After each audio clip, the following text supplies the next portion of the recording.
হে everyone, আসসালামু আলাইকুম।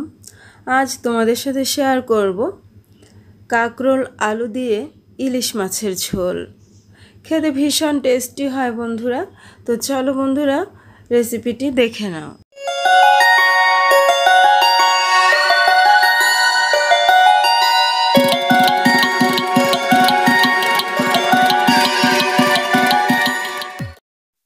কথায় আছে ইলিশ ভাজা খেতে মজা। তো বন্ধুরা, ইলিশ মাছের মাঝখানের যে অংশগুলো আমরা সাধারণত ভেজে খেতেই পছন্দ করি, যার জন্য ওগুলো ভেজে খাওয়া হয়ে গেছে, আর বাকি যে অংশগুলো থাকে ওগুলো মাছের ঝোলের জন্য রেখে দেই। আজকে সেই রকমই মাছের লেজ আর ছোট যে পিসগুলো ছিল এগুলো নিয়েছি মাছের ঝোল করার জন্য। এখানে নিয়েছি কিছু কাঁকরোল, আমি লম্বা লম্বা পাতলা পাতলা করে কেটে নিয়েছি, দেখতে পাচ্ছ বন্ধুরা। সাথে নিয়েছি 2টি বড় সাইজের আলু, এভাবে লম্বা করে কেটে নিয়েছি। এবার রান্না করে নেব। চুলায় একটি হাঁড়ি বসিয়ে দিয়েছি, দেখতে পাচ্ছ বন্ধুরা। এর মধ্যে দিয়ে দেব পরিমাণ মতো কিছুটা তেল। এখন এর মধ্যে দিয়ে দেবো আধা কাপ পরিমাণ পেঁয়াজ কুচি। সাথে দিয়ে দেব এখানে পরিমাণ মতো কিছুটা লবণ।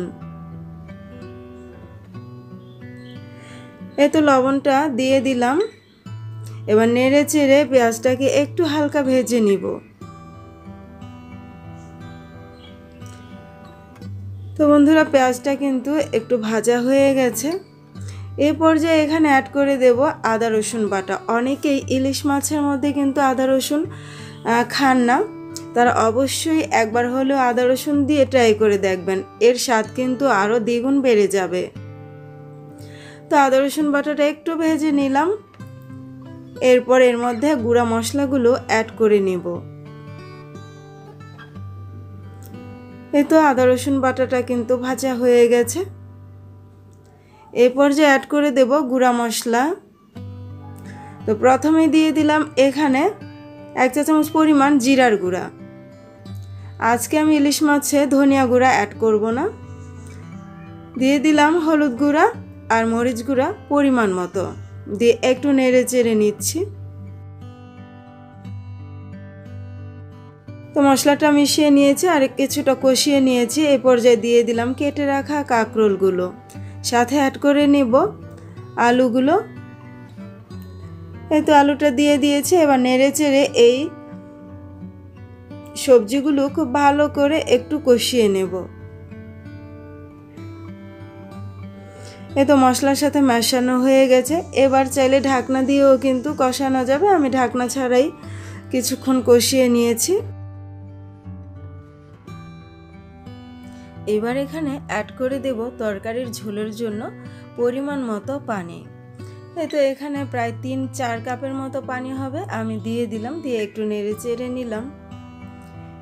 এ পর্যায়ে একটা ঢাকনা দিয়ে আমি ঢেকে রেখে দেব, এটা বলক ওঠা পর্যন্ত। তো বেশ কিছুক্ষণ বলক উঠে গেছে। এবার এর মধ্যে মাছ অ্যাড করে দিব। ইলিশ মাছটা যেহেতু খুবই নরম হয়, সেই জন্য এটাকে কোনো রকম কষানোর প্রয়োজন হবে না।